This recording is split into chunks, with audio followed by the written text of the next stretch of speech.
Hello guys, welcome to Java tutorial series. Guys, आज के इस लेक्चर के इनसाइट हम लिंक लिस्ट के ऊपर डिस्कस करेंगे और साथ ही साथ एक एग्जांपल बनाकर भी समझेंगे। तो गाइस, इस लेक्चर को आप लास्ट मोमेंट तक वॉच करें क्योंकि ये लेक्चर आपके लिए बहुत ज़्यादा यूजफुल होने वाला है। तो चलिए शुरू करते हैं। जावा में लिंक लिस्ट क्या होता है? जावा लिंक लिस्ट क्लास एलिमेंट्स को स्टोर करने के लिए डब्ल्यू लिंक लिस्ट का यूज़ करती है और ये link list data structure provide करती है। ये एब्स्ट्रैक्ट क्लास को इनहेरिट करती है और लिस्ट और डीक्यू इंटरफेसेस को इम्प्लीमेंट्स करती है। आइए कुछ इंपॉर्टेंट पॉइंट्स को समझते हैं। पहला जो पॉइंट है वो ये कहता है कि Java linked list class duplicate elements contain करती है। दूसरा इंपॉर्टेंट पॉइंट ये कहता है कि Java linked list class insertion order को मेंटेन करती है। तीसरा इंपॉर्टेंट पॉइंट ये कहता है कि Java linked list class non synchronized होती है।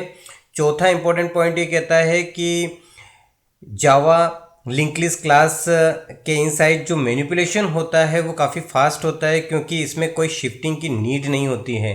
और जो फिफ्थ इंपॉर्टेंट पॉइंट है वो ये कहता है कि Java linked list class list, stack और क्यू का यूज़ कर सकती है। आइए अब एक हायरार्की को समझते हैं। जावा में कलेक्शन इंटरफेस के दो चाइल्ड है, लिस्ट और क्यू इंटरफेस। वहीं लिस्ट का चाइल्ड है लिंक लिस्ट क्लास, वहीं क्यू का चाइल्ड है डीक्यू इंटरफेस और डीक्यू इंटरफेस का चाइल्ड है लिंक लिस्ट क्लास। तो आपको यहाँ पर ये समझ में आ रहा होगा कि जो लिंक लिस्ट है वो लिस्ट का भी चाइल्ड है और जो लिंक लिस्ट है वो क्यू का भी चाइल्ड है। चलिए अब एक एग्जांपल के साथ इसे समझने की कोशिश करते हैं। तो यहाँ पर मैं एक लिंक लिस्ट बना रहा हूँ। लिंक लिस्ट बनाने के लिए मुझे यहाँ पर जावा के यूटिल पैकेज के इनसाइड जो लिंक लिस्ट नेम का क्लास है उसका ऑब्जेक्ट बनाना है।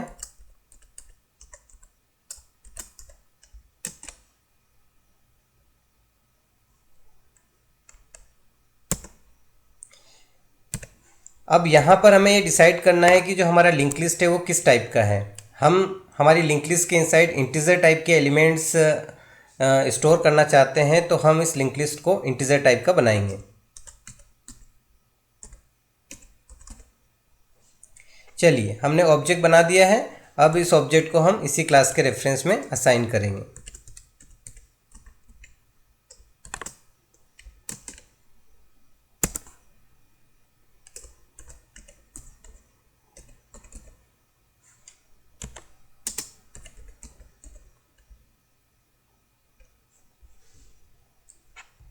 अब यहाँ पर इस लिस्ट के इनसाइड हमें इंटीजर टाइप के एलिमेंट्स ऐड करना है।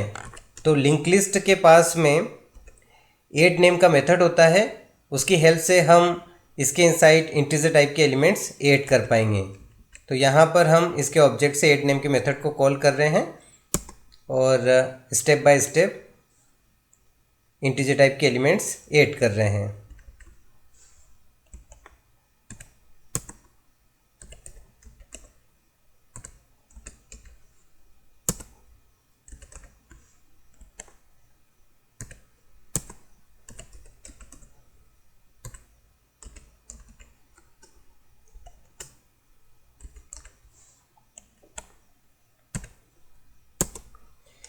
चलिए, यहाँ पर मैंने कुछ इंटीजर टाइप के एलिमेंट्स ऐड कर दिए हैं। अब हमें इन्हें इटरेट करवाना है। तो यहाँ पर इटरेट करवाने के लिए मैं फॉर ईच लूप यूज़ कर रहा हूँ।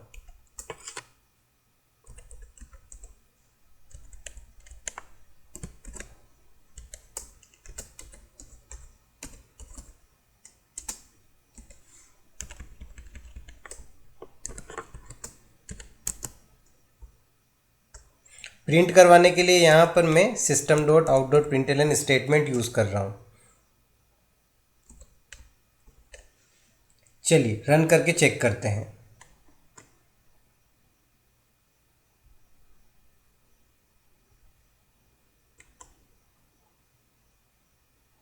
तो यहाँ पर आप देख सकते हैं जो एलिमेंट्स हमने लिंक लिस्ट के इनसाइड ऐड किए थे वो सारे यहाँ पर प्रिंट हो चुके हैं। अब यहाँ पर मैं 11 को एक बार और ऐड कर रहा हूँ ताकि हमें ये समझ में आ सके कि जो लिंक लिस्ट है वो डुप्लीकेट एलिमेंट्स को कंटेन करती है। चलिए रन करके चेक करते हैं।